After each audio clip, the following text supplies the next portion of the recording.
In 1951, point shaving explodes across college basketball.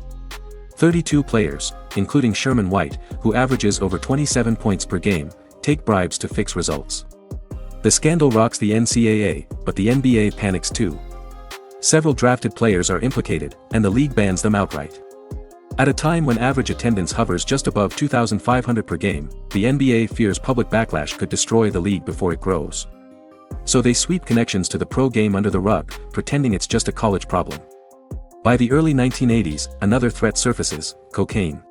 Commissioner Larry O'Brien estimates up to 75% of players use drugs, but there's no formal testing or penalties. Teams know. Coaches know. But the league stays silent because the NBA is already struggling to stay relevant. Stars like Michael Ray Richardson, who leads the league in assists and averages over 20 points per game, spiral into addiction. He's banned for life in 1986, but fans never hear the full scope. The NBA downplays everything to protect its fragile image. In 1985, the NBA launches its first draft lottery to discourage tanking. The stakes? Patrick Ewing, Georgetown's 7-foot phenom, averages over 14 rebounds and 3 blocks per game. The New York Knicks, despite just the third-worst record, win the top pick. Conspiracy theories immediately swirl. Viewers claim one envelope looks bent, possibly chilled or marked to rig the result. Commissioner David Stern, who wants a strong Knicks franchise in the country's biggest media market, denies foul play. But the league never releases complete footage or holds an independent review. The timing and optics fuel suspicion for decades. Then in 1993, the face of the league disappears.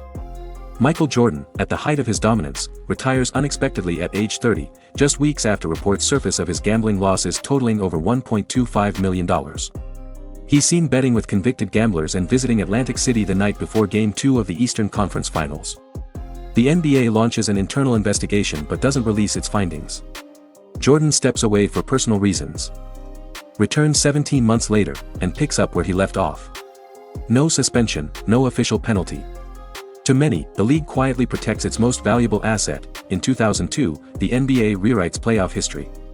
During the Western Conference Finals, Game 6 between the Lakers and Kings becomes infamous. The Lakers, trailing the series 3-2, shoot 27 free throws in the fourth quarter alone. Sacramento, led by Chris Webber's 24 points and 10 rebounds per game, gets whistled for questionable fouls repeatedly. Analysts and fans cry foul. Then, in 2007, former referee Tim Donaghy reveals that 2 officials allegedly manipulated that game to ensure a Game 7. The league dismisses the claims, but Donaghy later pleads guilty to betting on games he officiated. His own games show unusual betting patterns and line movements, yet the NBA insists he's a lone wolf. Referee oversight is tightened, but the league never fully audits past games. Donald Sterling owns the Clippers for 33 years. He's sued multiple times for housing discrimination, accused of racist practices, and publicly heckles his own players. Yet the NBA does nothing, until 2014, when a recorded phone call surfaces with Sterling telling a girlfriend not to associate with black people. Public pressure mounts. Sponsors pull out. The league bans Sterling for life, but only after decades of documented misconduct. It's not the racism that sparks action, it's the recording going viral. The league moves quickly to save its reputation, not because it suddenly discovers Sterling's behavior. Meanwhile, the load management era creates a subtler scandal. In the 2022-23 season, Kawhi Leonard and Paul George play just 38 games together. Fans pay hundreds for tickets, only to watch bench players. National TV ratings slip. ABC's Saturday night games drop below 2 million viewers. The NBA introduces new participation rules, but enforcement is inconsistent.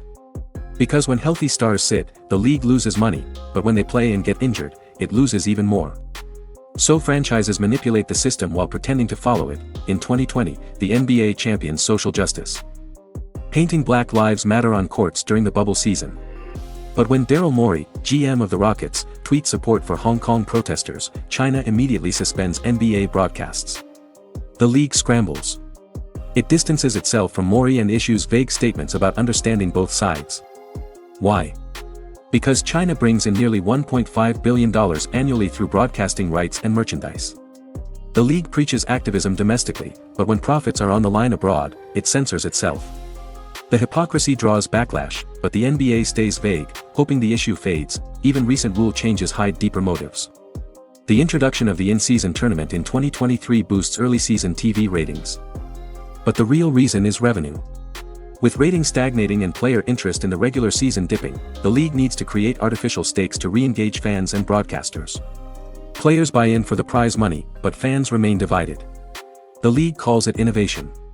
Critics call it a distraction from falling interest. Across decades, scandals, from drug abuse to rigged outcomes, threaten the NBA's credibility. But again and again, the league buries them under silence, rebranding, and selective transparency.